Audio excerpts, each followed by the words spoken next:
Hi, my name is Hannah Whiteman, and this is my response to Rebecca Maxwell's debate that NATO should intervene militarily in the Ukraine-Russian conflict. One of the main points she had was the foundation of NATO was to, I believe she said, deter non-democratic nations from encroaching upon democratic nations in Europe. And so, while that is true, NATO acts as a defense and a response, and they act in response to conflict. So they would be initiating the conflict with Russia from NATO, and that would result in a world war, essentially. We have the point also that she made was that Ukraine has wanted to join NATO, and that's true. Ukraine has been in the process of joining or attempting to join NATO for quite some time. I believe 2004 is when they really started their partnership together. So there is a partnership between Ukraine and NATO.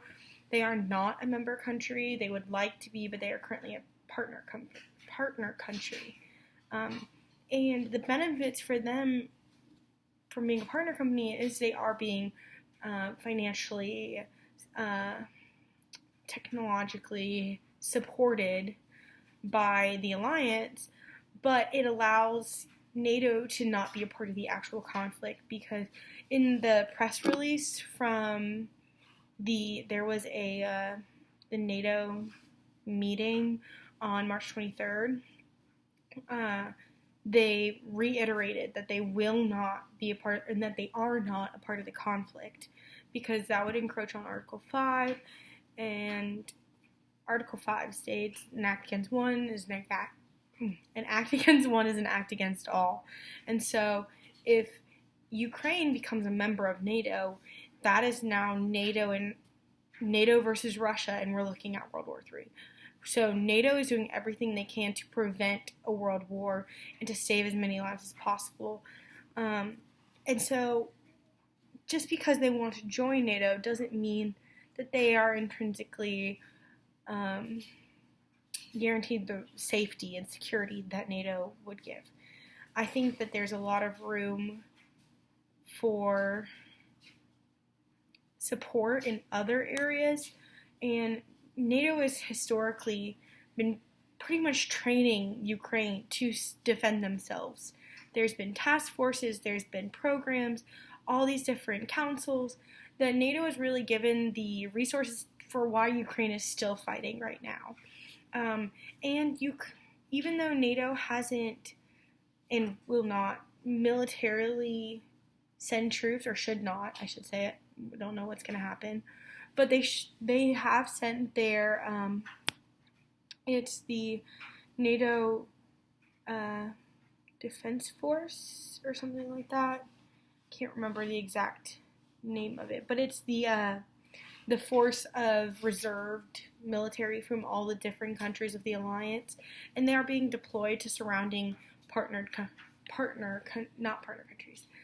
member countries to aid in supporting the refugees and all the other aspects of the surrounding affairs of this conflict. Anything that NATO can do to help, except being on the ground in Ukraine, is the extent that NATO can afford without creating a world war. And so while I agree that these are all super important and super accurate, they're all factual, I don't think that this is enough justification to say that we should enact a world war. Because if NATO takes that leap and says that Ukraine may join, which it would take a unanimous vote, so all 30 member countries of NATO would be required to agree, which is not going to happen. That would be NATO initiating a war against Russia, which would leave an unimaginable amount of harm and danger and humanitarian disaster in its wake. Thank you. Oh, and Rebecca, you did a great job, by the way.